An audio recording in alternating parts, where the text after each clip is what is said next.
Para tayo ay makaipon, importante na intindihan natin na ginagawa natin to para sa ating pamilya. Kasi dito may dalawang question. Would you rather pay first your family, your children, and your future, and then spend what is left? Uunahin mo bang itabi yung 10% to 20% ng iyong kinikita para sa savings ng pamilya or para sa future ng pamilya? Or number 2, spend first and try. Tinatry lang natin mag-save what is left for your family, children, and future.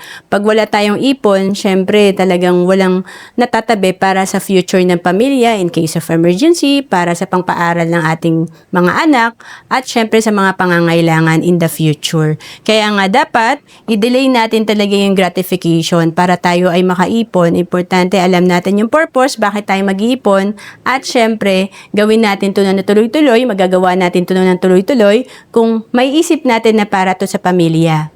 At para sa karagdagang financial tips, if I charge an expenditure today, will I be able to pay it in full when I get next my bill? Ibig sabihin, pagka kinaskas natin yung credit card natin, pag ito ay nag-due, mababayaran ba natin in full? Kasi ginagamit lang natin ang credit card para sa convenience purpose, hindi yung para gawing wallet to at malubog sa utang.